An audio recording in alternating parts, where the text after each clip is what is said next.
Hello and welcome to ദിശ academy. ഇംഗ്ലീഷിന്റെ പുതിയൊരു അധ്യായത്തിലേക്ക് എല്ലാവർക്കും ഒരിക്കൽ കൂടി ഹൃദയം നിറഞ്ഞ സ്വാഗതം. ഒരു ബിഗിനർ എന്ന നിലയിൽ അല്ലെങ്കിൽ ഇംഗ്ലീഷ് വളരെ കോംപ്രഹെൻസീവ് ആയിട്ട് പഠിക്കാൻ താല്പര്യപ്പെടുന്ന ഒരാളെന്ന നിലയ്ക്ക് അടിസ്ഥാനപരമായി അറിഞ്ഞിരിക്കേണ്ട ചില പ്രധാനപ്പെട്ട കോൺസെപ്റ്റുകളാണ് കഴിഞ്ഞ ക്ലാസ്സിൽ നമ്മൾ ഡിസ്കസ് ചെയ്തത്. ഇന്നത്തെ ക്ലാസ്സിൽ ഇംഗ്ലീഷ് സിലബസിന്റെ തന്നെ ഭാഗമായിട്ടുള്ള വളരെ രസത്തോടെ പഠിക്കാൻ സാധിക്കുന്ന പ്രധാനപ്പെട്ട വിഷയമായിട്ടുള്ള ഇഡിയംസ് ആണ് നമ്മുടെ ചർച്ചാ വിഷയം. ഇഡിയംസ് എന്ന് ഇംഗ്ലീഷിൽ പറയും, മലയാളത്തിൽ ശൈലികൾ, പ്രയോഗങ്ങൾ, അതുപോലെ ചൊല്ലുകൾ എന്നൊക്കെയും പറയാറുണ്ട്. നമുക്കറിയാം, ഒരു ഭാഷയുടെ സൗന്ദര്യം എന്ന് പറയുന്നത്, അല്ല ഭാഷയുടെ മാറ്റ് കൂട്ടുന്നത് അതിലെ ആകർഷണീയമായ പ്രയോഗങ്ങളും ചൊല്ലുകളും ഒക്കെയാണ്. മലയാളത്തിൽ ധാരാളം ഇതുപോലെയുള്ള പ്രയോഗങ്ങളും ചൊല്ലുകളും ഒക്കെ ഉണ്ട് അല്ലെ. ഒരുപാട് നമുക്കറിയാം, നമ്മുടെ സംസാരത്തിൽ തന്നെ ഉപയോഗിക്കാറുണ്ട്. നമ്മുടെ വീട്ടിൽ ആരെങ്കിലും ഒക്കെ പ്രായമായിട്ടുള്ളവരുണ്ടെങ്കിൽ അവരുടെയൊക്കെ സംസാരത്തിൽ കൂടുതലും ഈ പ്രയോഗങ്ങൾ കടന്നു വരുന്നതായിട്ട് നമുക്ക് ഒബ്സർവ് ചെയ്യാൻ സാധിക്കും. അതുപോലെ മനോഹരമായിട്ട് കൗണ്ടർ പറയുന്ന ആൾക്കാരുണ്ട്. അവർ കൗണ്ടർ പറഞ്ഞ ആൾക്കാരെ ചിരിപ്പിക്കാൻ എന്താ പ്രധാനമായിട്ട് ഉപയോഗിക്കുന്നത്? ഈ പറഞ്ഞ ശൈലികളും പ്രയോഗങ്ങളും ഒക്കെയാണ്. അപ്പൊ ആ പ്രയോഗങ്ങൾ ഭാഷയുടെ ഭാഗമാകുമ്പോൾ നർമ്മത്തിന്റെ ഒരു എലമെന്റും കൂടി അതിനകത്ത്, ഒരു ഹ്യൂമറും കൂടി അതിനകത്ത് വരുന്നുണ്ട്. ഭാഷ കുറച്ചും കൂടി കളർഫുൾ ആകും. ഈ മലയാളം പോലെ തന്നെ ഒരു ഭാഷയാണ് ഇംഗ്ലീഷ് എന്ന് പറയുന്നത്. മലയാളത്തിൽ നിന്നും വിഭിന്നമായിട്ട് ഇംഗ്ലീഷിൽ അനവധി ഭാഷകളുടെ സ്വാധീനമുണ്ട്. അപ്പൊ ഇംഗ്ലീഷിലും വൈവിധ്യം നിറഞ്ഞ ഒരുപാട് പ്രയോഗങ്ങളുണ്ട്. അതിനെയാണ് ഇഡിയംസ് എന്ന് വിളിക്കുന്നത്.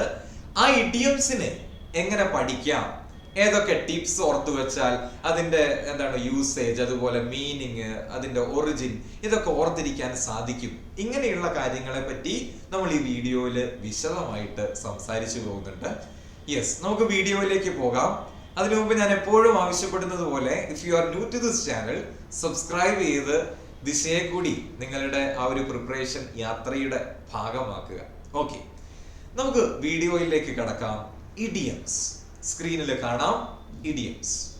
Yes, what are idioms? എന്താണ് ഇഡിയംസ് എന്ന് പറഞ്ഞാൽ? ഞാൻ ഓൾറെഡി പറഞ്ഞു, ശൈലികളാണ്, പ്രയോഗങ്ങളാണ്. Idioms are expressions whose meanings are different from the literal meanings of the words. അക്ഷരാർത്ഥം അല്ലാതെ അന്തരാർത്ഥമുള്ള പ്രയോഗങ്ങളെയാണ് ഇഡിയംസ് എന്ന് പറയാം.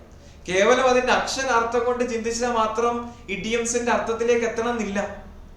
അത് പറയുമ്പോ ആ പറയുന്ന ആൾ ഉദ്ദേശിക്കുന്ന ഒരു കാര്യമുണ്ട്. അതൊരു പക്ഷേ അതിന്റെ കറക്റ്റ് ട്രാൻസ്ലേഷൻ ആവില്ല. വേർഡ് ബൈ വേർഡ് ട്രാൻസ്ലേഷൻ വെച്ചാൽ, അക്ഷരാർത്ഥം വെച്ചാൽ ഒരു പക്ഷെ നമുക്കത് കണ്ടെത്താൻ പറ്റില്ല. പക്ഷെ അതുകൊണ്ട് ഉദ്ദേശിക്കുന്ന ഒരു കാര്യം ഉണ്ടാകും. അതാണ് അന്തരാർത്ഥം എന്ന് പറയുന്നത്. ഇംഗ്ലീഷിൽ അതിനെ വിളിക്കും ഫിഗുറേറ്റീവ് മീനിങ്.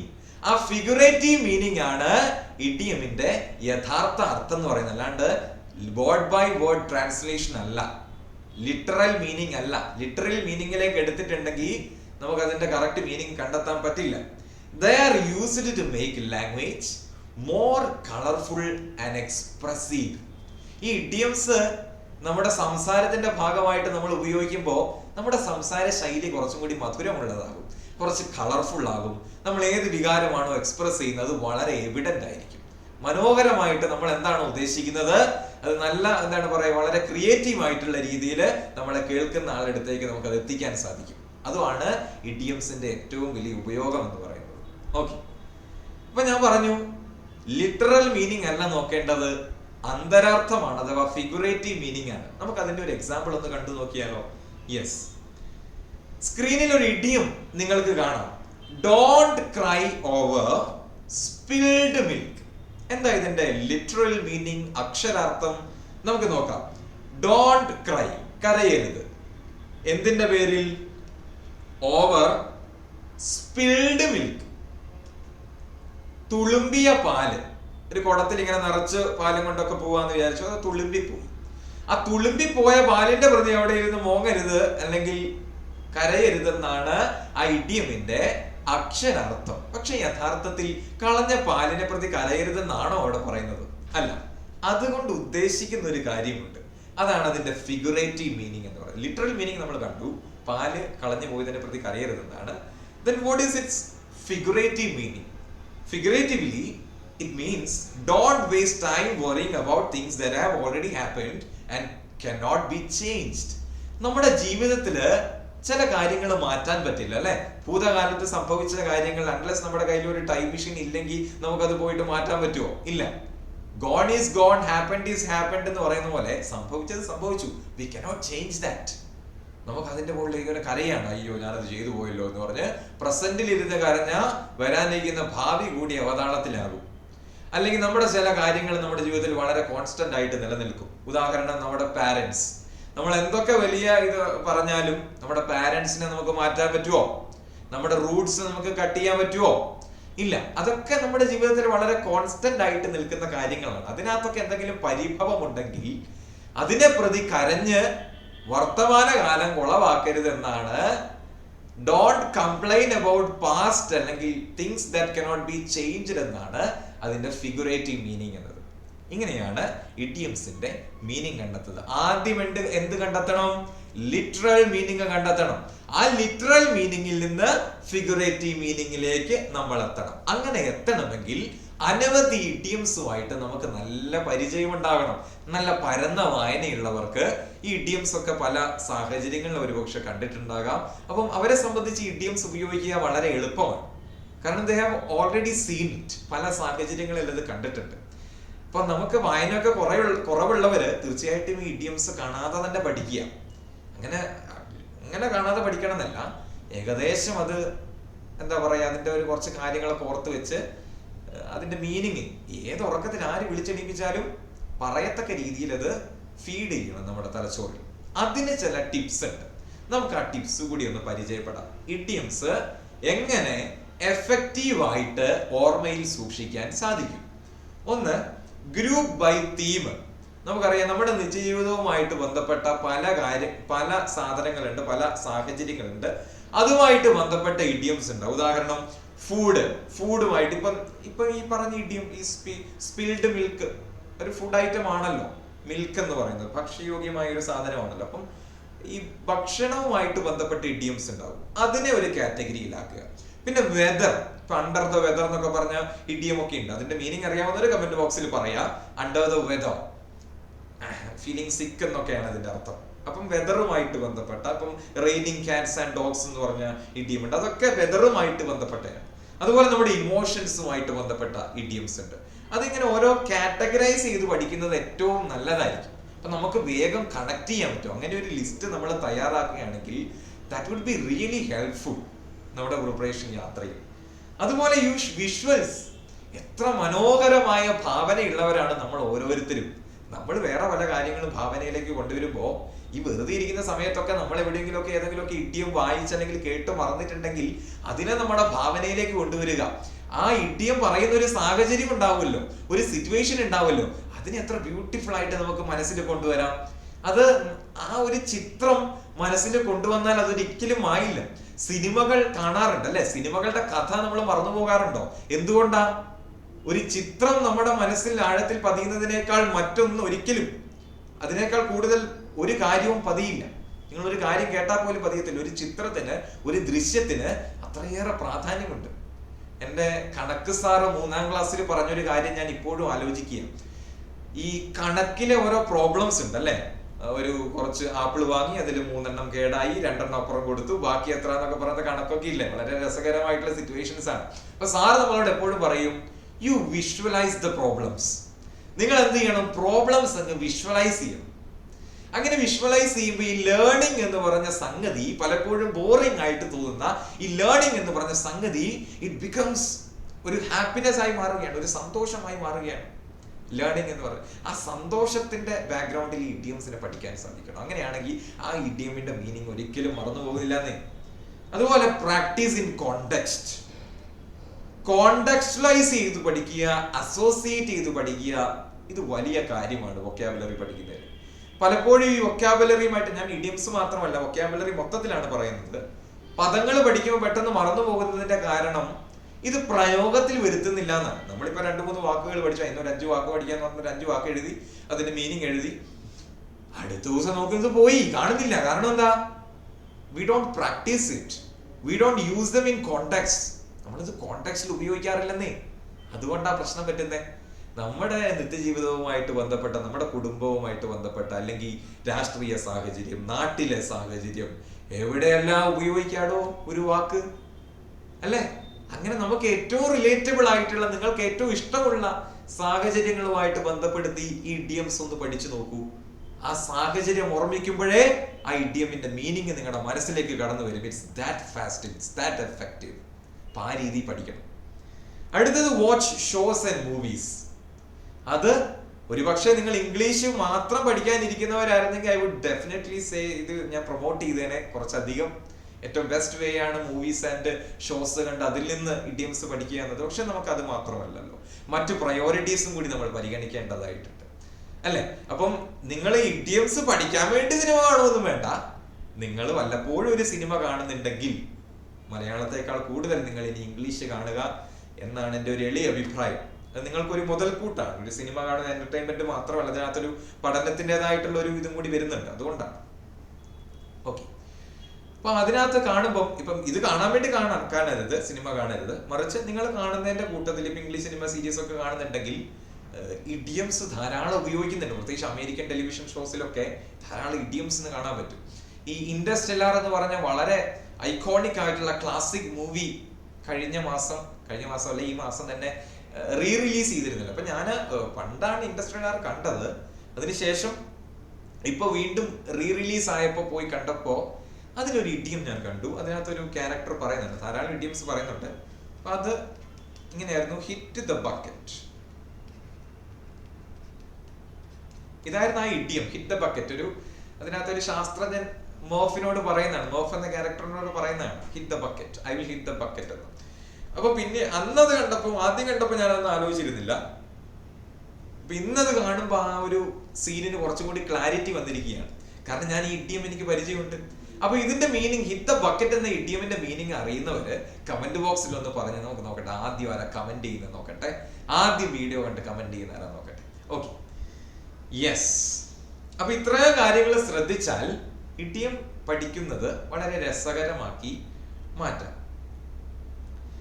ഇനി നമുക്ക് അപ്പം എങ്ങനെയാ പഠിക്കേണ്ടതെന്നും എന്താണൊക്കെ നമ്മൾ മനസ്സിലാക്കി അല്ലെ?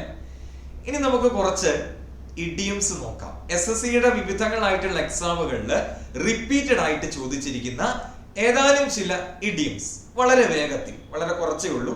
നമ്മൾ ഒരുപാട് പഠിക്കുന്നതിനേക്കാൾ എത്രയോ നല്ലതാണ് കുറച്ച് പഠിച്ചിട്ട് പഠിച്ച കുറച്ച് ഓർമ്മയിൽ ഉണ്ടായിരിക്കുന്നത്.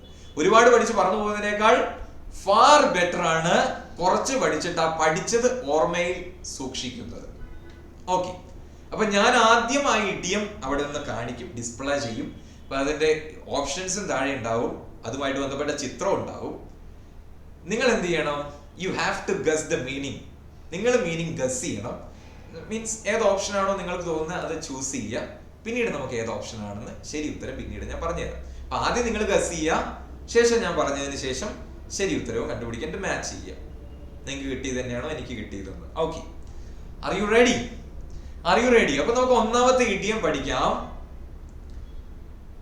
A blessing in disguise. A blessing. Blessing എന്ന് പറഞ്ഞാൽ നമുക്കറിയാം അനുഗ്രഹം അല്ലെ? എന്തു തരത്തിലുള്ള അനുഗ്രഹമാ? A blessing in disguise. ഡിസ്ഗൈസിന്റെ അർത്ഥം ഹിഡൻ എന്നാണ്, അല്ലെങ്കിൽ വേഷം മാറി വന്ന, ഹിഡൻ ഒളിക്കപ്പെട്ട എന്നൊക്കെയാണ് അതിന്റെ അർത്ഥം. വേഷം മാറി വന്ന അനുഗ്രഹം, അതാണ് അതിന്റെ ലിറ്ററൽ മീനിങ്. എന്തായിരിക്കാം ഉദ്ദേശിച്ചത്? A punishment that seems fair, a good thing that initially appears bad, a gift that is hidden, a situation that leads to immediate happiness. ഏത് വരും? അനുഗ്രഹം. എന്ത് തരത്തിലുള്ള അനുഗ്രഹമാ? വേഷം മാറി വന്ന ഒളിക്കപ്പെട്ട അനുഗ്രഹം. ഇതിന്റെ ഉത്തരം ഓപ്ഷൻ ബി ആണ്. A good thing that initially appears bad. ആദ്യം മോശം പോലെ കാണപ്പെട്ടുവെങ്കിലും പിന്നീട് അതൊരു ബ്ലെസ്സിങ് ആയി മാറുന്ന അത്തരം സാഹചര്യത്തെയാണ്, അത്തരം ഒരു കാര്യത്തെയാണ് എ ബ്ലെസ്സിങ് ഇൻ ഡിസ്ഗൈസ് എന്ന ഇഡിയം കൊണ്ട് ഉദ്ദേശിക്കുന്നത്. ഇതിന് തത്തുല്യമായിട്ടുള്ള ഒരു മലയാള പ്രയോഗം നമുക്കുണ്ട്. ഉർവശി ശാപം ഉപകാരമായി ഭവിച്ചു എന്ന് കേട്ടിട്ടുണ്ടോ? സെയിം അർത്ഥമാണ് എ ബ്ലെസ്സിങ് ഇൻ ഡിസ്ഗൈസ് എന്നുള്ളത്. നിങ്ങൾക്ക് നാളെ എക്സാം ആണെന്ന് വിചാരിക്കുക. നല്ല റഷ് ഉണ്ട്, ട്രാഫിക്, നിങ്ങൾ പോകുന്ന വലിയൊരു സിറ്റിയിലാണ് എക്സാമിന് പോകുന്നത്, ട്രാഫിക് റഷ് ഉണ്ട്, റൂട്ടൊക്കെ നിങ്ങൾക്ക് പരിചയമാണ്. നിങ്ങൾ 9:55 ബസ്സിന് പോകാൻ വേണ്ടി ബസ് സ്റ്റോപ്പിലേക്ക് പോയി. പക്ഷെ നിർഭാഗ്യവശാൽ ആ ബസ് കിട്ടിയില്ല. പകരം നിങ്ങൾ വേറൊരു റൂട്ടിലുള്ള 10 മണിക്ക് പോകുന്ന ബസ്സിൽ കയറി. സെയിം ഡെസ്റ്റിനേഷൻ തന്നെയാണ്, but the route is different. ഇത് വേറെ റൂട്ടാണ്, നിങ്ങൾ അതിലേ പോയി. അങ്ങനെ നിങ്ങൾ കറക്റ്റ് സ്ഥലത്തെത്തി, എക്സാം കറക്റ്റ് സമയത്തൊക്കെ എത്തി, കുഴപ്പമൊന്നുമില്ല. പിന്നീടാണ് നിങ്ങൾ അറിഞ്ഞത് നിങ്ങൾക്ക് ആദ്യം മിസ്സായ ആ ബസ്സില്ലേ, അത് വലിയൊരു ട്രാഫിക് ജാമിൽ പെട്ടു. അപ്പൊ നിങ്ങൾക്ക് ബസ് മിസ്സായപ്പോ കുറച്ച് വിഷമമൊക്കെ തോന്നി, ആദ്യം ബാഡായിട്ടൊക്കെ തോന്നി.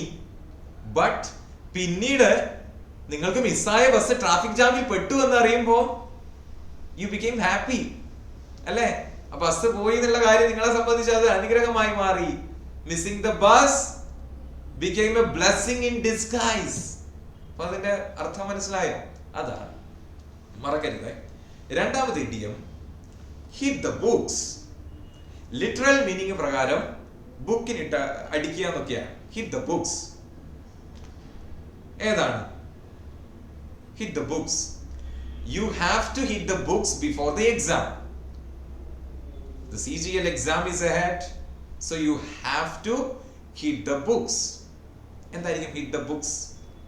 ബുക്സ് എപ്പോഴാണ് ഇടിക്കുന്നത്? ബുക്സ് എപ്പോഴാണ് ഇടിക്കാൻ വേണ്ടി നമ്മൾ തൊടുന്നത്? ഇടിക്കാൻ വേണ്ടി അത് പഞ്ച് തൊടണല്ലോ എന്തായാലും. അതെപ്പോഴാണ് തൊടുന്നത്? വൃത്തിയാക്കാൻ വല്ലപ്പോഴും തൊട്ടാലായതാണോ? അല്ല, പകരം പഠിക്കുമ്പോഴാണ് തൊടുന്നത് അല്ലേ?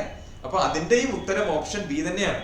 ടു സ്റ്റാർട്ട് സ്റ്റഡിങ് സീരിയസ്ലി, നിങ്ങൾ സീരിയസ് ആയിട്ട് പഠിക്കാൻ തുടങ്ങുമ്പോഴാണ്, അപ്പോഴാണ് ഹിറ്റ് ദ ബുക്സ്.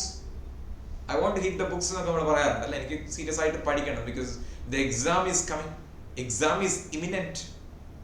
ഓക്കെ, ഈ ഹിറ്റ് ദ വെച്ചിട്ട് വേറെ ചില ഇഡിയംസ് ഉണ്ട് കേട്ടോ. ഉദാഹരണം,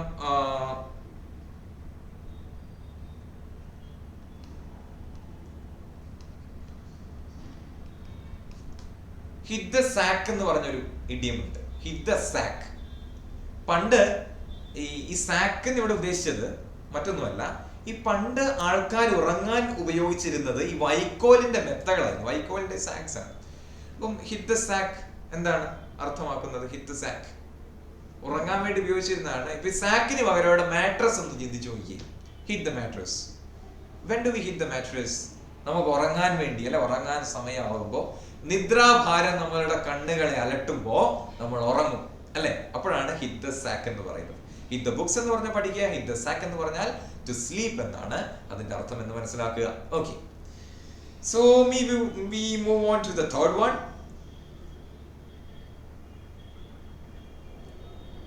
Money doesn't grow on trees. പൈസ മരത്തിലല്ല കായ്ക്കുന്ന എന്നാണ് അതിന്റെ literal meaning. What is its figurative meaning?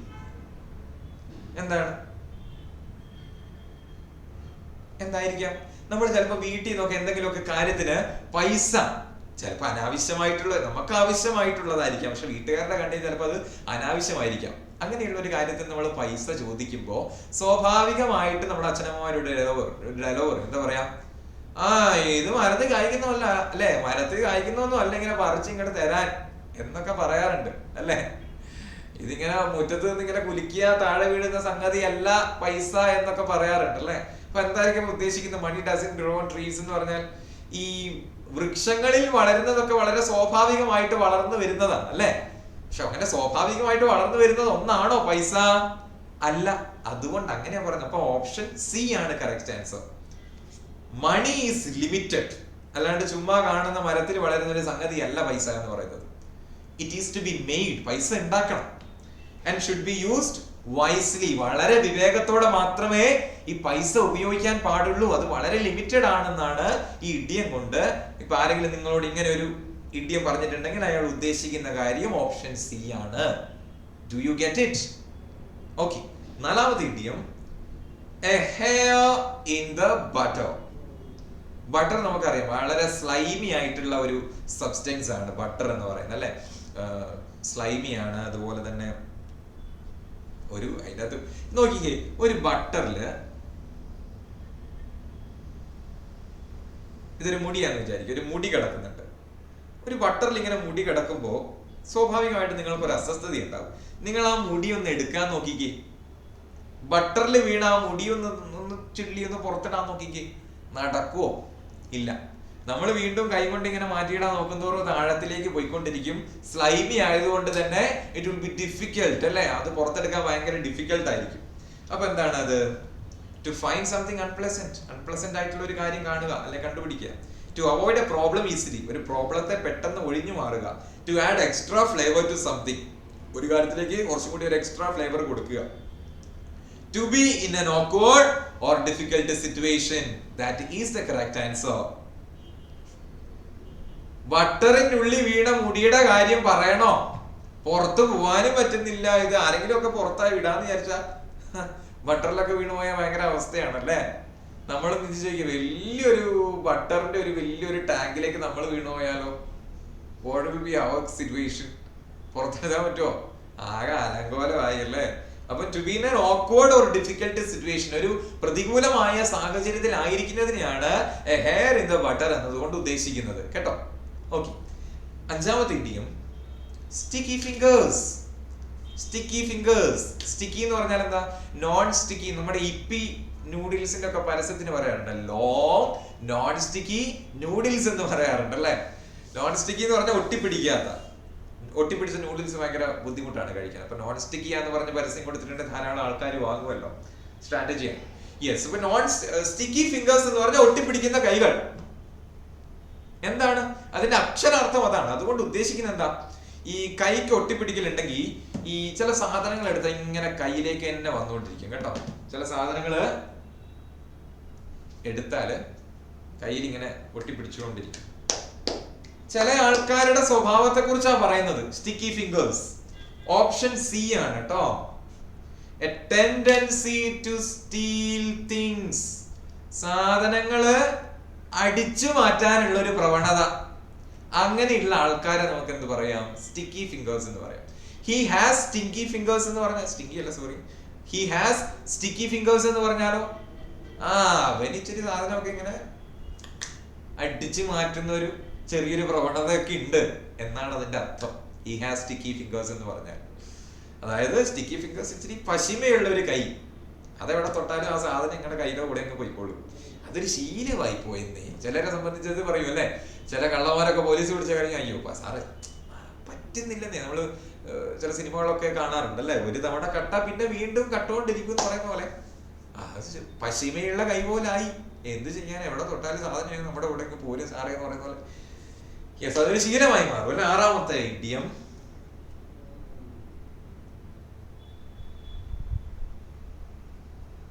Hit the wall.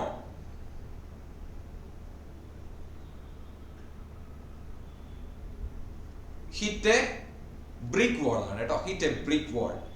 നിങ്ങൾ വലിയൊരു ഓട്ടത്തിൽ പങ്കെടുക്കുക, അല്ല നിങ്ങൾ നല്ല അടിപൊളിയായിട്ട് ഓടുകയാണ്. പെട്ടെന്ന് പുറകിലിരിക്കേണ്ട, വിളിച്ചു. നിങ്ങൾ നേരെ തിരിഞ്ഞു നോക്കി, മുമ്പിൽ ഒരു മതിൽ ഉണ്ടായിരുന്നത് നിങ്ങൾ തിരിഞ്ഞു നോക്കിയിട്ട് കണ്ടില്ല. നേരെ അങ്ങനെ ഇടിച്ച് ഇങ്ങനെ അങ്ങ് നിന്നു.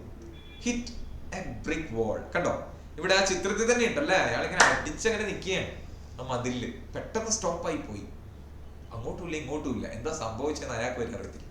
എന്താണ്? To build something from scratch ആണ്. അതോ to get injured while playing sports ആണ്? ക്രിക്കറ്റോ ഫുട്ബോളോ കളിക്കുമ്പോൾ ഇഞ്ചുറി പറ്റുന്നതിനെയാണോ ഹിറ്റ് എ ബ്രിക്ക് വാൾ എന്ന് പറയുന്നത്? അതേതാണ്ട് അതിന്റെ ലിറ്ററൽ മീനിങ്ങുമായിട്ട് സാമ്യം വരുന്നുണ്ട്. നമുക്ക് വേണ്ടത് അതുകൊണ്ട് ഉദ്ദേശിക്കുന്ന ഒരു കാര്യമാണ്. അതിന്റെ അർത്ഥം ഓപ്ഷൻ ബി ആണ്.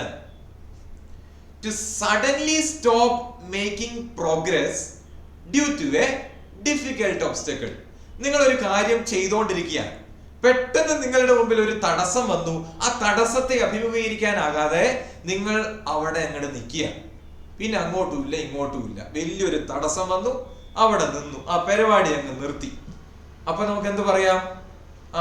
നമ്മള് ബ്രിക്ക് വാളിൽ ഇടിച്ചു എന്ന് പറയാം, ഇഷ്ടിക ഭിത്തിയിൽ ഇടിച്ചു എന്ന് പറയാം. പിന്നെ അങ്ങോട്ടില്ല. I suddenly hit a brick wall while I was writing the essay because I could not find a good conclusion. ഞാൻ എസ്സേ എഴുതിക്കൊണ്ടിരുന്നപ്പോൾ പെട്ടെന്ന് ബ്രിക്ക് വാളിൽ ഇടിച്ചു, കാരണം എനിക്കൊരു നല്ലൊരു കൺക്ലൂഷൻ കണ്ടുപിടിക്കാൻ പറ്റിയില്ല. ബോഡിയും ഇൻട്രൊഡക്ഷൻ ഒക്കെ ഓക്കെയാ, കൺക്ലൂഷനിൽ എത്തിയപ്പം അങ്ങോട്ട് വാക്കുകൾ വരുന്നില്ല, എന്തോ ഒരു ബുദ്ധിമുട്ട്, അവിടെ സ്റ്റോപ്പായി. ഏഴാമത്തെ idiom to sit on the fence. മതിലിന്മേലിരിക്കുക. ദേ ആ മൂക്ക് നീണ്ട ആ മനുഷ്യൻ കാർട്ടൂണിൽ കാണുന്ന നിങ്ങൾക്ക് കാണാം അല്ലെ, ഇല്ലുസ്ട്രേഷനിൽ നിങ്ങൾ കാണുന്ന പോലെ അദ്ദേഹം ഒരു മതിലിന്റെ പുറത്ത് ഇങ്ങനെ ഇരിക്കുകയാണ്. മതിലിന്റെ പുറത്തിരിക്കുമ്പോ ഒരു മതില് ഒരു ലാൻഡിനെ അപ്പുറവും ഇപ്പുറവും എന്ന രീതിയിൽ ഭാഗിക്കാറുണ്ട് അല്ലെ. ഇപ്പൊ ഒരു മതിലിന്റെ മേലെ നിൽക്കുന്ന ആളെ സംബന്ധിച്ച് അയാൾ അപ്പുറത്താന്നും പറയാൻ പറ്റത്തില്ല, ഇപ്പുറത്താന്നും പറയാൻ പറ്റത്തില്ല, അയാൾ മതിലിന്റെ നടുക്കാണ്. അങ്ങനെയുള്ള സ്വഭാവം കാണിക്കുന്ന ചിലരുണ്ട് അല്ലെ, നമ്മുടെ കൂട്ടത്തിൽ, നമ്മുടെ പരിചയക്കാരിലൊക്കെ ഉണ്ട്. ഒരു സൈഡിലുമല്ലാത്ത ന്യൂട്രൽ ആയിട്ട് നിൽക്കുന്ന ആൾക്കാർ. അതേ മീനിങ് വരുന്ന ഏതാ ഉള്ളത്? ഓപ്ഷൻ എ അല്ലേ, to avoid making a decision or not take sides. A അല്ലെങ്കിൽ ബി, ഇതിൽ ഏതെങ്കിലും ഒന്ന് തെരഞ്ഞെടുക്കണമെന്ന അവസ്ഥയില് എയും വേണ്ട ബിയും വേണ്ട, ഞാൻ ഇതിന്റെ നടുക്ക് കയറി ഇരുന്നോളാം എന്ന് പറഞ്ഞ് ഒരു തീരുമാനവും എടുക്കാത്ത, ഏതിന്റെയെങ്കിലും ഒന്നിന്റെ ഭാഗം പിടിച്ച് പറയാത്ത, ന്യൂട്രൽ ആയിട്ട് നിൽക്കുന്ന ആൾക്കാരെ അല്ലെങ്കിൽ അത്തരത്തിലുള്ള ഒരു സിറ്റുവേഷനെ നമുക്ക് to sit on the fence എന്ന ഇഡിയം ഉപയോഗിച്ച് ഡിസ്ക്രൈബ് ചെയ്യാം. അപ്പുറവും ഇല്ല ഇപ്പുറവും ഇല്ല, നടുക്ക് ഇങ്ങനെ ഇരിക്കുകയാണ്. അപ്പുറം ചാടിയ ഇപ്പുറം ഉള്ളവരടിക്കും, ഇപ്പുറം ചാടി അല്ലെങ്കിൽ ഇപ്പുറത്തെ ഭാഗത്ത് നിന്ന് സംസാരിച്ച അപ്പുറത്തുള്ളവരടിക്കും. അപ്പം it's better to sit on the fence. Fence എന്ന് പറഞ്ഞ മതിൽ എന്നാണ് കേട്ടോ, ഫെൻസ് മതിലാണ്, വേലി എന്നൊക്കെ പറയാറുണ്ട്. Okay, yes. എട്ടാമത്തെ ഇഡിയം ബറി ദ ഹാച്ചറ്റ്. നമുക്ക് അതിന്റെ ലിറ്ററൽ മീനിങ് കണ്ടെത്താം. ബറി എന്ന് പറഞ്ഞാൽ കുഴിച്ചു മൂടുക അല്ലെങ്കിൽ അടക്കം ചെയ്യുക. നമ്മള് ബറിയൽ എന്നൊക്കെ നമ്മൾ പറയാറുണ്ട് അല്ലെ, ശവസംസ്കാരത്തിന് ബറിയൽ എന്ന് പറയാറുണ്ട്. ബോഡി ബറി ചെയ്യാന്നാണ് പറയാ. ബറി എന്ന് പറഞ്ഞാൽ കുഴിച്ചു മൂടുക, അടക്കം ചെയ്യാന്നാണ്. എന്താ കുഴിച്ചു മൂടുന്നത്? ഹാച്ചറ്റ്, അതാണ് കുഴിച്ചു മൂടുന്നത്. ഹാച്ചറ്റ് എന്ന് പറഞ്ഞ ഒന്നുമില്ല, എത്രയേ ഉള്ളൂ,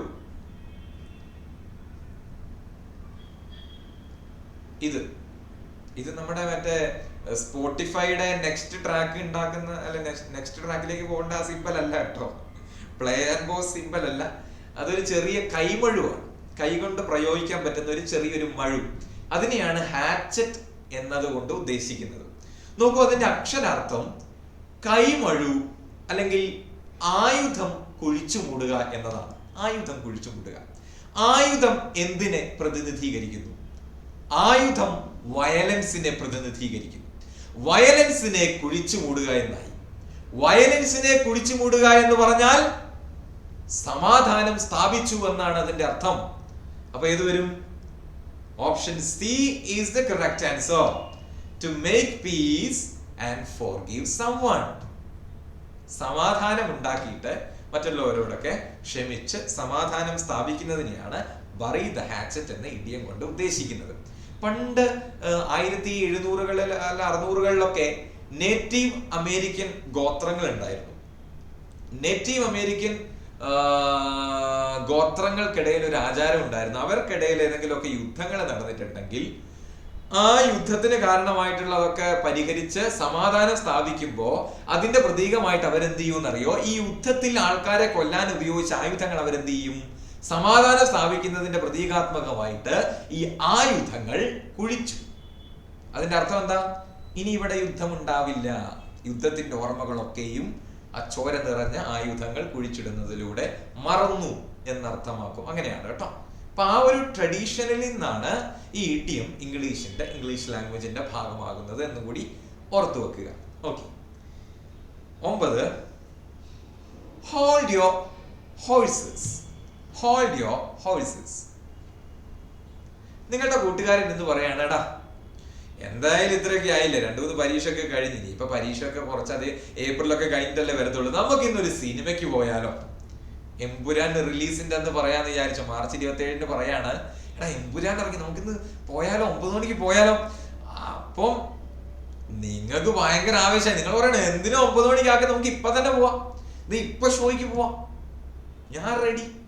അപ്പൊ നിങ്ങളുടെ കൂട്ടുകാരൻ പറയാണ്, ഡേ ഹോൾഡ് യുവർ ഹോഴ്സസ്, പതുക്കെ പോയാൽ മതി, ഇപ്പൊ ടിക്കറ്റ് ഒന്നും ഇല്ല, ഇപ്പൊ അങ്ങോട്ട് കയറി ചെന്നിട്ട് കാര്യമൊന്നുമില്ല, വൈകുന്നേരമൊക്കെ പോയാൽ മതി. Hold your horses. എന്തിനായിരിക്കും അവൻ ഹോൾഡ് യുവർ ഹോഴ്സസ് എന്ന് പറഞ്ഞത്? കൺട്രോൾ ചെയ്യാനല്ലേ. അപ്പൊ ഇത് വരും ഓപ്ഷൻ സി ആണ്. To slow down or be patient എന്ന് മറ്റൊരാളോട് പറയാനാണ് ഹോൾഡ് യുവർ ഹോഴ്സസ് എന്ന ഇഡിയം ഉപയോഗിക്കുന്നത്. എടാ നീ ഒന്ന് അടങ്ങിക്കേ, നമുക്ക് പോകാം, ശാന്തമാകൂ, ക്ഷമയുള്ളവനാകൂ. We can definitely watch Empuraan, but not now. Tonight നമുക്ക് ഇന്നത്തെ മൂവി നൈറ്റിൽ പോകാം, ഡോണ്ട് വറി എന്ന് പറയുന്നതാണ് കേട്ടോ. Hold your horses. 10. Cut a sorry figure. Cut a sorry figure. നോക്കിക്കേ, ഇവിടെ കട്ട് എന്നുള്ളത് നമ്മളിപ്പോ ഒരു ശില്പമൊക്കെ തയ്യാറാക്കണമെങ്കിൽ, ശില്പം കൊത്തിയെടുക്കണമെങ്കിൽ, ശില്പം പോലെയാണോ ആദ്യം കാണുന്നത്? അല്ല, ഒരു ശില അല്ല ഒരു കല്ല്, ബൾക്കായിട്ടിരിക്കുന്ന ഒരു കല്ല്, ആ കല്ലിനെ കൃത്യമായിട്ട് കട്ട് ചെയ്തെടുത്തിട്ടാണ് ഒരു ഫിഗർ ഉണ്ടാക്കി മാറ്റുന്നത് അല്ലെ. ഇവിടെ കട്ട് എന്നതിനെ പ്രസന്റ് അവതരിപ്പിക്കുക എന്ന അർത്ഥത്തിലുള്ള പ്രസന്റ് എന്നൊന്ന് ചിന്തിച്ചു നോക്കിയേ. Present a sorry figure. ആ സോറി എന്നുള്ളിടത്ത് ഡിസപ്പോയിന്റിങ് എന്നും കൊടുക്കുക.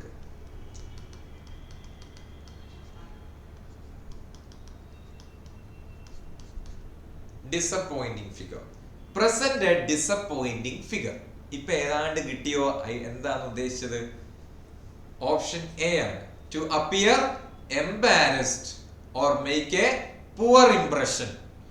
നിങ്ങൾ ആദ്യ കാഴ്ചയിൽ തന്നെ മറ്റൊരാൾക്ക് ഒരു പുവർ ഇംപ്രഷൻ സമ്മാനിച്ചിട്ടുണ്ടെങ്കിൽ you have successfully cut a sorry figure.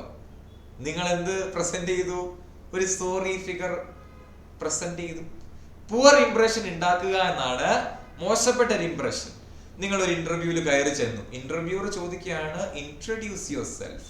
അപ്പൊ നിങ്ങൾ കിടന്നിട്ട് അയ്യോ എന്തായിരുന്നു I am from Atul, my name is Kodungallur, പോയി തലതിരിച്ച് വന്നോണ്ട് ഇത് പോയി.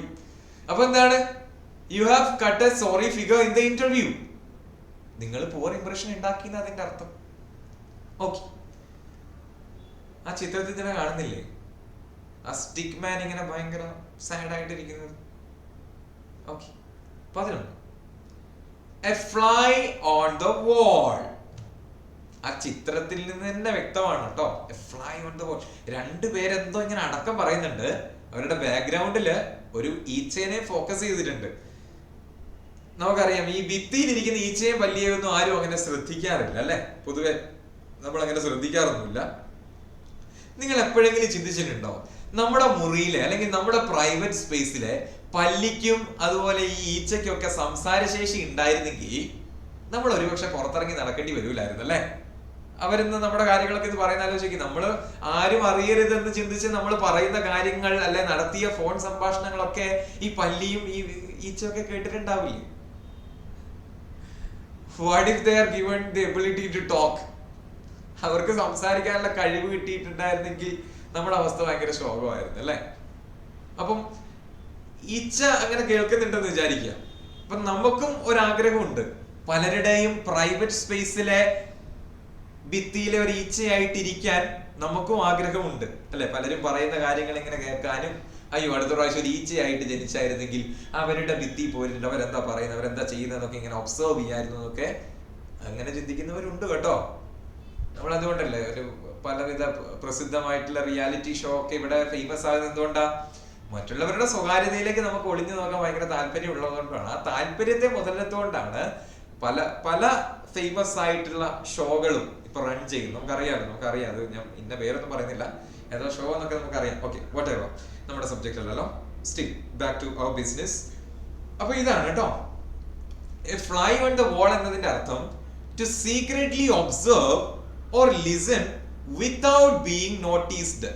കാണപ്പെടാതെ ആരുടെയും ശ്രദ്ധ പതിയാതെ ഒരു കാര്യത്തെ സീക്രട്ട് ആയിട്ട് ഒബ്സർവ് ചെയ്യുന്നതിനെയും കേൾക്കുന്നതിനെയും ഒക്കെയാണ് ഫ്ലൈ ഓൺ ദ വാൾ എന്ന് പറയുന്നത്. I want to be a fly on the wall to hear the conversation എന്ന് പറഞ്ഞാൽ എനിക്ക് അവരുടെ കോൺവെർസേഷൻ ഒന്ന് ഒളിഞ്ഞു കേട്ടാൻ പറ്റിയായിരുന്നെങ്കിൽ നല്ലതായിരുന്നു എന്നാണ് കേട്ടോ. Yes. 12. A storm in a teacup. A storm in a teacup. ചായപാത്രത്തിലെ കൊടുങ്കാറ്റ് നമ്മൾ ഈ ചെറുകഥയ്ക്കൊക്കെ പേരിടുമ്പോൾ ഇതുപോലുള്ള പേരുകളൊക്കെ ഇട്ടാൽ സമ്മാനം പെട്ടെന്ന് കിട്ടും അല്ലെ. ഒരു വളരെ ക്രിയേറ്റീവ് ആയിട്ടുള്ള ഒരു പേരാണ്. ചായക്കപ്പിലെ കൊടുങ്കാറ്റ്. നോക്കൂ, ഒരു ചായക്കപ്പിനെ സംബന്ധിച്ചിടത്തോളം ഒരു കൊടുങ്കാറ്റിനെ ഉൾക്കൊള്ളാൻ പറ്റില്ല. വളരെ എക്സാജറേഷനാണ്. അതുമായിട്ട് ബന്ധപ്പെടുത്തിയിട്ട് നമുക്ക് അതിന്റെ മീനിങ് കണ്ടെത്താം. To prepare for bad weather, bad വെതറിന് വേണ്ടി, മോശം കാലാവസ്ഥയ്ക്ക് വേണ്ടി പ്രിപ്പയർ ചെയ്യുക. To drink tea during a storm, കാറ്റിന്റെ സമയത്ത് ചായ കുടിച്ചുകൊണ്ടിരിക്കുക, എന്തൊക്കെയല്ലേ സ്റ്റോമിന്റെ ടീ കപ്പ് ഏതൊക്കെ രീതിയിൽ. To create a sudden surprise, പെട്ടെന്ന് സർപ്രൈസ് ഉണ്ടാക്കുക. ഓക്കെ, അതൊരു ചെറിയൊരു ഇതുണ്ടല്ലേ. To overreact to a small problem. നമുക്ക് ഒരു ചായക്കപ്പിന് എങ്ങനെയാണ് ഒരു കൊടുങ്കാറ്റിനെ ഉൾക്കൊള്ളാൻ സാധിക്കാത്തത്, അതുപോലെ ചെറിയ കാര്യങ്ങൾക്ക് വലിയ റിയാക്ഷനെ ഉൾക്കൊള്ളാൻ സാധിക്കില്ല. കുഞ്ഞു കാര്യങ്ങൾക്ക് വേണ്ടി ഭയങ്കരമായ രീതിയിൽ റിയാക്ട് ചെയ്യേണ്ട ആവശ്യമുണ്ടോ? ചില ആൾക്കാരുണ്ട് അല്ലെ, ഒരു ചായക്ക് ഒരു മധുരം കുറഞ്ഞു പോയി, ഉടനെ കടക്കാരനുമായിട്ട് ഭയങ്കര അലമ്പാണ്. നീ എന്താ തന്നെ ചായക്ക് മധുരം ഇട്ട് ഞാൻ പൈസ കൊടുത്താലേ, ഭയങ്കര വർത്താനവും കാര്യങ്ങളൊക്കെയാണ്. അയാൾ ചിലപ്പോൾ മറന്നു പോയതായിരിക്കാന്നേ, ഒരു സോറി പറഞ്ഞാലും അല്ല, അങ്ങനെ തീരുന്ന പ്രശ്നങ്ങളൊക്കെ ഉള്ളൂ അല്ലെ. നമ്മള് ഇപ്പം പത്രമൊക്കെ വായിക്കാൻ ശരിക്കും പറഞ്ഞാൽ ഭയമാവുകയാണ്. ഓരോ ദിവസവും നമ്മളെ ഇപ്പം ഏതോ വീഡിയോയിലല്ല റീലിലൊക്കെ ചോദിക്കുന്നത് പോലെ എന്താ ഈ കൊച്ചു കേരളത്തിൽ നടക്കണേ എന്ന് പലരും സ്വയം ചോദിച്ചു പോവുകയാണ്. കാരണം അത്തരത്തിലുള്ള കാര്യങ്ങളാണ് നടക്കുന്നത്. ഒരു സോറി പറഞ്ഞ് അവസാനിപ്പിക്കാവുന്ന കാര്യങ്ങള് അത് കത്തിക്കുത്തിലേക്കും അടിപിടിയിലേക്കും ഒക്കെ എത്തി നിൽക്കുകയാണ്. വളരെ ശോകമായിട്ടുള്ള ഒരു കാര്യമാണല്ലേ. But to overreact to a small problem, a storm in a teacup. People are creating a storm in a teacup right now these days. Okay. 13. A piece of cake. A piece of cake. പണ്ട് കാലത്ത് യൂറോപ്പിലൊക്കെ എന്തെങ്കിലും common ആയിട്ടുള്ള മത്സരങ്ങളുടെ ഒക്കെ പൊതുവെ കൊടുക്കുന്ന, നമ്മൾ പൊതുവെ ഗ്ലാസ് ഒക്കെ കൊടുക്കുന്ന പോലെ അവിടെ അന്ന് കൊടുത്തിരുന്നത് കേക്ക്സ് ആണ്. കേക്ക് അന്ന് പൊതുവെ താരതമ്യേന ഭയങ്കര ചീപ്പറായിരുന്നു. അതുകൊണ്ട് കേക്ക്സ് ഒക്കെയാണ് കൊടുത്തത്. It's a piece of cake.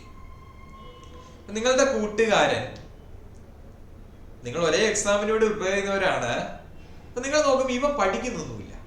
നിങ്ങളാണെ ഭയങ്കര പഠിത്തവും കാര്യങ്ങളും, പിനാക്കള് വായിക്കുന്നു, മോക്കെടുക്കുന്നു, ക്ലാസ് കാണുന്നു, ചെയ്യാത്ത പരിപാടികളില്ല. പക്ഷെ ഇവൻ പഠിക്കാറില്ല. നിങ്ങൾ നോക്കും, ഇവൻ എപ്പോഴും സിനിമയെ കണ്ടുകൊണ്ട് അതിലേക്ക് നടന്ന് റീലിൽ തോണ്ടിക്കൊണ്ട് നടക്കുക. അപ്പൊ നിങ്ങളോട് ചേട്ടാ നീ പഠിക്കുന്നില്ലേ? അപ്പൊ അവൻ പറയാണ് പഠിക്കാനോ, CGL അല്ലേ, it's a piece of cake, it's a piece of cake. ഒരു പീസ് ഓഫ് കേക്കേ ഉള്ളെന്നേ, അത്രേ ഉള്ളൂ. അതെന്തായിരിക്കും? എന്താ അത്? നമുക്ക് ഏറ്റവും ഈസി ആയിട്ടുള്ള കാര്യം, അതായത് to do something very easily എന്നാണ്. എ പീസ് ഓഫ് കേക്ക്, വളരെ ഈസി ആയിട്ടൊരു കാര്യം ചെയ്യുന്നതിനെയാണ്, അല്ലെങ്കിൽ വളരെ ഈസി ആയിട്ടുള്ള ഒരു കാര്യത്തെയാണ് എ പീസ് ഓഫ് കേക്ക് എന്നതുകൊണ്ട് ഉദ്ദേശിക്കുന്നത്. 14. Greece someone's palm.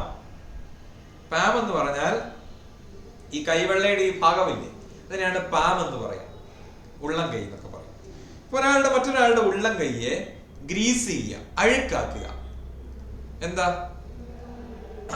ഓടിച്ചെന്ന് കുറച്ച് ചെളിയും വാരിക്കൊണ്ട് നമ്മുടെ ഫ്രണ്ടിന്റെ കയ്യിൽ കൊണ്ട് തേച്ച് പിടിപ്പിച്ച്, അങ്ങനെയാണോ? അതാണ് അതിന്റെ ഒരു literal meaning.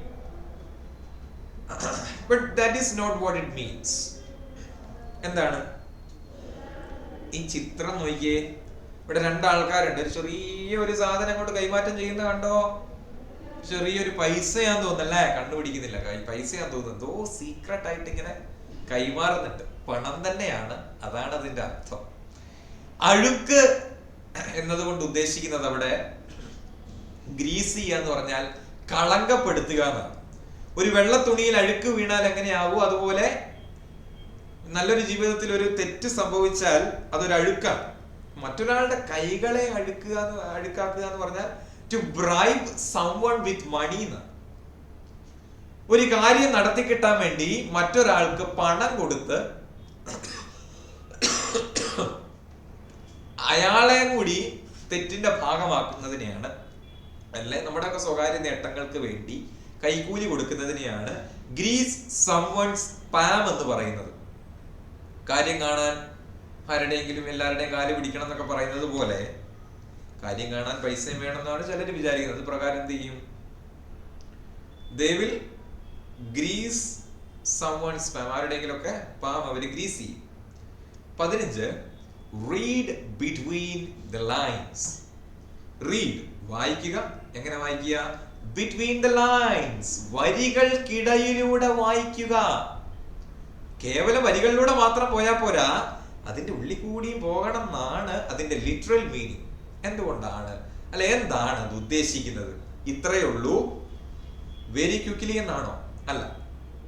To understand the hidden meaning, option B ആണ് കേട്ടോ. അതിന്റെ ഉള്ളിലെ അന്തരാർത്ഥം മനസ്സിലാക്കണമെന്നാണ് റീഡ് ബിറ്റ്വീൻ ദ ലൈൻസ് എന്ന് ഇഡിയം കൊണ്ട് ഉദ്ദേശിക്കുന്നത്. ഏതാണ്ട് നമ്മൾ ഇഡിയമിന്റെ മീനിങ് കണ്ടെത്തുമ്പോൾ നമ്മൾ പറഞ്ഞിരുന്നു, കേവലം വരികൾ മാത്രം വായിച്ചാൽ പോരാ, you have to read between the lines in order to find the meaning of an idiom. Okay, അതുപോലെ തന്നെ കേട്ടോ. അത് എവിടുന്ന വന്നേന്ന് വെച്ചാൽ ഈ രണ്ടാം ലോക മഹായുദ്ധ കാലത്തൊക്കെ ഈ സന്ദേശങ്ങള് ശത്രു അറിയാതെ കൈമാറേണ്ട ആവശ്യകത ഉണ്ടായിരുന്നു. അപ്പൊ എന്ത് ചെയ്യുമെന്നറിയോ, ഈ പട്ടാളക്കാര് ആദ്യം എല്ലാവർക്കും കാണുന്ന രീതിയിൽ എഴുതും. അത് വളരെ ജനറൽ ആയിട്ട് അവർക്ക് അറിഞ്ഞാലും കുഴപ്പമില്ലാന്ന് ഉള്ള സന്ദേശങ്ങളൊക്കെ നേരായ രീതിയിലൊക്കെ എഴുതും. പിന്നെ ഈ വരികൾക്കിടയിൽ പ്രത്യേക ദ്രാവകം ഉപയോഗിച്ച് ഈ ശത്രുക്കൾക്ക് കാണാൻ പറ്റാത്ത രീതിയിൽ, അവരൊരിക്കലും വായിക്കാത്ത രീതിയിൽ കൈമാറ്റം ചെയ്യേണ്ട യഥാർത്ഥ സന്ദേശവും അങ്ങ് ആ ദ്രാവകത്തിൽ അങ്ങ് ഈ വരികൾക്കിടയിൽ അങ്ങ് എഴുതി വെക്കും, ദ്രാവകം ഉപയോഗിച്ചു. അപ്പൊ ഇത് ആദ്യമായിട്ട് കാണുന്നവർക്ക് ഈ എഴുത്ത്, സാധാരണ ആൾക്കാർക്ക് കാണുന്ന പോലെ എഴുത്തേ ഉള്ളൂ. ഈ വരികൾക്കിടയിലുള്ള വരി കാണാൻ പറ്റില്ല. അത് കാണണമെങ്കിൽ പ്രത്യേക ഒരു ലൈനിയിൽ മുക്കണം. അപ്പൊ ഇത് കിട്ടുന്ന ആൾ എന്ത് ചെയ്യും? ഓടിക്കൊണ്ടുപോയിട്ട് ആ ലൈനിയിൽ മുക്കും. ആ ലൈനിൽ മുക്കുമ്പോൾ ഈ വരികൾക്കിടയിലുള്ള വരി കൂടി തെളിഞ്ഞു വരും. അപ്പൊ ആ ഒരു ട്രഡീഷനിൽ നിന്നാണ് ഈ ഒരു ഇഡിയം ഉണ്ടാകുന്നത്. അതാണ് അതിന്റെ ഒറിജിൻ എന്ന് മനസ്സിലാക്കുക. 16ാമത്തെ idiom, beat round the bush. നോക്കിയ രണ്ട് പിള്ളേര് ചേർന്നിട്ട് മറ്റേ കുറ്റിക്കാടിന്റെ അടുത്ത് ഇങ്ങനെ അടിച്ചടിച്ചു കളിക്കുന്നുണ്ട് അല്ലെ. Beat around the Bush. Kuttikkad, Bush എന്ന് പറഞ്ഞാൽ കുറ്റിക്കാടാണ്, അതിന് ചുറ്റും അടിക്കുക. നമ്മൾ ഈ കാടടച്ച് വെടിവെക്കുക എന്ന് മലയാളത്തിൽ പറയുന്നില്ല. എപ്പോഴാ അത് പറയുന്നത്? കാടടച്ച് വെടിവെക്കുക. ചുമ്മാ അവിടെ മെയിൻ പോയിന്റിലേക്ക് കടക്കുന്നില്ല. അതിനെയാണ് option A, to avoid talking directly about something. ഒരു കാര്യത്തെക്കുറിച്ച് കൃത്യമായിട്ട് സംസാരിക്കാതെ അവിടെ ഇവിടെയൊക്കെ ഇങ്ങനെ പറഞ്ഞ് രക്ഷപ്പെടുന്നതിനെയാണ്. അല്ലെ അങ്ങനെ ഒരു സ്പീച്ചൊക്കെ ഇങ്ങനെ നീട്ടി പറയുന്നുണ്ടാവും. ചിലപ്പം 1 മിനിറ്റ് പറയേണ്ട കാര്യമായിരിക്കും, അത് നേരായി പറഞ്ഞ 1 മിനിറ്റേ ഉണ്ടാകത്തുള്ളൂ. ചിലരെന്താ ചെയ്യുന്ന വെച്ചാല് അവിടെ ഇവിടെ ഇങ്ങനെ ബീറ്റ് അറൗണ്ട് പുഷ് ചെയ്ത് ഇത് വലിയൊരു സ്പീച്ച് ആക്കി മാറ്റും. പക്ഷെ യഥാർത്ഥത്തിൽ ഒരു യഥാർത്ഥ പ്രോബ്ലം അഡ്രസ് ചെയ്യുമോ? അതുമില്ല. അതിന്റെ ചുറ്റുമുള്ള കാര്യങ്ങളെല്ലാം ഭംഗിയായിട്ട് പോയിട്ടുണ്ട്. നടുക്കുള്ള കാട് മാത്രം അങ്ങനെ നിലനിൽക്കുന്നുമുണ്ട്. ഓക്കെ, ഈ പൊളിറ്റീഷ്യൻസ് സാധാരണ അങ്ങനെയാണ് അല്ലെ. ഉത്തരം മുട്ടുന്ന ചോദ്യങ്ങൾ ചോദിച്ചിട്ടുണ്ടെങ്കിൽ അവരെന്ത് ചെയ്യുമെന്ന് വെച്ചാൽ they will start beating around the bush. Direct ആയിട്ട് കാര്യം പറയില്ല, അതിന് വേറെ നല്ല കാര്യങ്ങളൊക്കെ ഇങ്ങനെ കൊണ്ടുവന്ന് ഡൈവേർട്ട് ചെയ്ത് അങ്ങനെയൊക്കെയാണ് ഓരോ ദിവസവും പലരും തള്ളി നീക്കുന്നതെന്ന് മനസ്സിലാക്കുക. നമുക്ക് പഠിക്കാം 17ാമത്തെ idiom, on cloud 9. On cloud 9, 9ാമത്തെ മേഘത്തിൽ. നോക്കൂ, ആ മേഘത്തിൽ ഇരിക്കുന്ന കുട്ടി ഹാപ്പിയാണ് അല്ലെ. 9ാമത്തെ മേഘത്തിൽ, ഓൺ ക്ലൗഡ് 9. ഈ ആക്ച്വലി ക്ലൗഡ് 9 എന്ന് പറഞ്ഞ ഈ ഒരു ടേം നമ്മുടെ മീറ്ററോളജിയില് കാലാവസ്ഥ ഇതുണ്ടല്ലോ, കാലാവസ്ഥ പ്രെഡിക്റ്റ് ചെയ്യുന്ന ഒരു ശാഖയുണ്ടല്ലോ. അപ്പൊ മീറ്ററോളജിയില് ഈ ക്ലൗഡ് 9 എന്ന് പറയുന്ന ഏറ്റവും ഹയസ്റ്റ് ആയിട്ടുള്ള മേഘത്തെ സൂചിപ്പിക്കാനാണ് ക്ലൗഡ് 9 എന്ന ടേം ഉപയോഗിച്ചിരുന്നത്. അപ്പൊ നോക്കൂ, ഏറ്റവും ഉയർന്ന മേഘത്തിലായിരിക്കുക എന്നാണ് അതിന്റെ ലിറ്ററൽ മീനിങ്. അതിന്റെ അർത്ഥം ടു ബി എക്സ്ട്രീംലി ഹാപ്പി എന്നാണ്. അതിയായ സന്തോഷത്തിലായിരിക്കുക, ടു ബി എക്സ്ട്രീംലി ഹാപ്പി. അതാണ് ഓൺ ക്ലൗഡ് 9 എന്നതിന്റെ അർത്ഥം. ക്ലിയർ? മനസ്സിലായോ? നമ്മൾ പറയല്ലേ ചില ആൾക്കാര്, ഓ അവൾക്കൊരു ചെറിയൊരു മാലയും പൊട്ടും വാങ്ങി അവൾ ഉത്സവത്തിന് പോയേ, ഇന്നലെ ഉത്സവത്തിന് പോയി. അവൾക്ക് അവളുടെ അച്ഛൻ എന്താണ് മാലയും വളയും പൊട്ടൊക്കെ വാങ്ങിച്ചു കൊടുത്തു. അപ്പൊ ആ വാങ്ങിച്ചു കൊടുത്തതിന് ശേഷം അമ്മ പറയാണ്, കൊച്ചിപ്പോ നിലത്തൊന്നും അല്ല, കൊച്ചങ്ങ് പൊക്കത്തിലാന്നൊക്കെ പറയാറുണ്ടല്ലോ. അങ്ങനെ പറയാറില്ല, അങ്ങനെ ഒരു ശൈലി മലയാളത്തിൽ പോലും നമ്മൾ അങ്ങനെ കേട്ടിട്ടില്ല. ഓ ഇപ്പൊ അവള് നിലത്തൊന്നും അല്ല, അവളങ്ങ് ചന്ദ്രല്ല എന്നൊക്കെ പറയാറുണ്ടല്ലേ. അല്ല അവൻ നിലത്തല്ല. അങ്ങനെ പറയുന്നത് എന്താണ്? വളരെ സന്തോഷമുള്ള അവസ്ഥയെ സൂചിപ്പിക്കാനാണ്. അപ്പൊ ടു ബി എക്സ്ട്രീംലി ഹാപ്പി എന്നാണ് ഇതിന്റെ അർത്ഥം. ഏറ്റവും അവസാനത്തെ idiom to bite the bullet. To bite കടിക്കുക. എന്ത്? ബുള്ളറ്റ്. ബുള്ളറ്റ് കടിക്കുക. ആരെങ്കിലും ചെയ്ത പരിപാടിയാണോ? ചെയ്തിട്ടുണ്ട്. നോക്കൂ, ബുള്ളറ്റ് എന്ന് പറയുന്നത് ഒരു പ്രതികൂല സാഹചര്യമാണ്, അല്ലെ? ആ പ്രതികൂല സാഹചര്യത്തെ കടിക്കുക എന്ന് പറഞ്ഞാൽ അതിനെ നേരിടുക എന്ന് തന്നെയല്ലേ അതിന്റെ അർത്ഥം. നമ്മൾ ഈ തെലുങ്ക് സിനിമയൊക്കെ കാണുമ്പോൾ അറിയാം, വില്ലൻ ഇങ്ങനെ വെടിയുതിർക്കുന്നു, നായകൻ നിഷ്പ്രയാസം തന്റെ നേരെ വരുന്ന വെടിയുണ്ട ഇങ്ങനെ എടുത്തിട്ട് ഒന്നെങ്കിൽ സിഗരറ്റിന് തീ കൊടുക്കും, അല്ല തിരിച്ച് ആ രീതിയിൽ അങ്ങനെ തന്നെ എറിയും, അവൻ മരിക്കും. അങ്ങനെയൊക്കെയാണ് തെലുങ്ക് സിനിമയിലെ കാര്യങ്ങളൊക്കെ. വളരെ രസകരമാണ് ഓരോ ഇൻഡസ്ട്രിയിലെയും സിനിമയുടെ ട്രേറ്റ്സ്. ഓക്കെ, ഇവിടെ നോക്കൂ, ബുള്ളറ്റ് എന്ന് പറയുന്ന ഒരു പ്രതികൂലമായിട്ടുള്ള ഒരു സാഹചര്യമാണ്, ഒരു സാധനമായിരിക്കാം. അതിനെ കടിക്കുക എന്ന് പറഞ്ഞാൽ നേരിടുക എന്നാണ്. അപ്പം ഓപ്ഷൻ ഡി ആണ് correct. To face something difficult with courage. Difficult ആയിട്ടുള്ള ഒരു കാര്യത്തെ ധൈര്യത്തോടെ നേരിടുന്നതിനെ ബൈറ്റ് ദ ബുള്ളറ്റ് എന്ന് പറയും. ഇതിന്റെ ഒറിജിൻ എന്താന്ന് ചോദിച്ചാല്, ഇന്നത്തെ കാലത്ത് സർജറി ചെയ്യുമ്പോൾ അനസ്തേഷ്യ ഉണ്ട്, അല്ലെ? മരവിപ്പിച്ചിട്ട് വേദന അറിയാത്ത രീതിയിലാണ് സർജറീസ് ക്യാരി ഔട്ട് ചെയ്യുന്നത്. പക്ഷെ അനസ്തേഷ്യ കണ്ടുപിടിക്കാത്ത നാളുകളിലും യുദ്ധങ്ങൾ ഉണ്ടായിട്ടില്ലേ? ആൾക്കാർക്ക് മുറിവേറ്റിട്ടുണ്ടായിട്ടില്ലേ? എന്താ ചെയ്തത് സർജറിക്ക്? അന്ന് അനസ്തേഷ്യ ഇല്ലായിരുന്നു. പകരം വേദന മറക്കാൻ വേണ്ടി ശുശ്രൂഷിക്കുന്ന ആൾക്കാർ എന്ത് ചെയ്യുമെന്നറിയോ? ഈ മുറിവേറ്റ പട്ടാളക്കാർക്ക് പറയും, ഒരു ബുള്ളറ്റ് കൊടുത്തിട്ട് പറയും, കടിച്ചു പിടിച്ചോ. പച്ചയ്ക്ക് ആ മാംസം തുന്നിച്ചേർക്കുമ്പോ ആ വേദന അറിയാതിരിക്കാൻ, വേദനയെ ഓവർകം ചെയ്യാൻ അവരെന്ത് ചെയ്യുമെന്നറിയോ? ഈ തന്നിരിക്കുന്ന ബുള്ളറ്റ് ഇങ്ങനെ കടിച്ചു പിടിക്കും. അങ്ങനെ കടിച്ചു പിടിക്കുന്നതിലൂടെയാണ് അവര് വേദനയെ ഓവർകം ചെയ്തത്. ആ ഒറിജിനൽ, അതിൽ നിന്നാണ് ഇത് ഉണ്ടാകുന്നത് എന്ന് മനസ്സിലാക്കുക. ബൈറ്റ് ദ ബുള്ളറ്റ് എന്ന ടേം എന്നൊരു എക്സ്പ്രഷൻ ഉണ്ടാവുന്നത്. Okay, yes. അപ്പൊ നമ്മൾ ഇന്നത്തെ ക്ലാസ്സിൽ 18ഓളം ഇഡിയംസ് പഠിച്ചു. ഞാൻ പറഞ്ഞു, ക്വാണ്ടിറ്റിയിലല്ല കാര്യം, എത്ര എണ്ണം പഠിച്ചു എന്നുള്ളതല്ല, എത്ര എണ്ണം ഓർത്തിരിക്കുന്നു, ക്വാളിറ്റിയോടെ എത്ര എണ്ണം പഠിച്ചു എന്നതിലാണ് കാര്യം. അങ്ങനെ നോക്കുകയാണെങ്കിൽ 18 ഇഡിയംസ് വലിയ കാര്യമാണ്. ഈ SSCക്ക് വളരെ റിപ്പീറ്റഡ് ആയിട്ടുള്ള ചോദിച്ച ഇഡിയംസ് മാത്രമേ ഞാൻ തിരഞ്ഞെടുത്തിട്ടുള്ളൂ കേട്ടോ. ഇഡിയംസ് എന്താണെന്നും ഏതൊക്കെ ടിപ്സിലൂടെ അത് കൃത്യമായിട്ട് ഓർത്തിരിക്കാമെന്നും പിന്നെ അതിന്റെ ഭാഗമായിട്ട് ഒരു 18ഓളം റിപ്പീറ്റഡ് ആയിട്ടുള്ള ഫ്രീക്വന്റ്ലി ആസ്ക്ഡ് ആയിട്ടുള്ള ഇഡിയംസും നമ്മൾ പഠിച്ചു. ഇതിന്റെ ഒരു രണ്ടാം ഭാഗം എന്നവണ്ണം നമുക്ക് മറ്റൊരു ക്ലാസ്സിൽ ഇഡിയംസ്, കുറച്ചും കൂടി ഒരു ഇഡിയംസിനെ ഉൾപ്പെടുത്തിക്കൊണ്ട് നല്ലൊരു കോംപ്രഹെൻസീവ് ക്ലാസ് നമുക്ക് പ്ലാൻ ചെയ്യാം കേട്ടോ. ഓക്കെ, മറ്റൊരു വീഡിയോയിൽ മറ്റൊരു ക്ലാസ്സുമായിട്ട് കാണുന്നവരെ yes, happy learning. Thank you.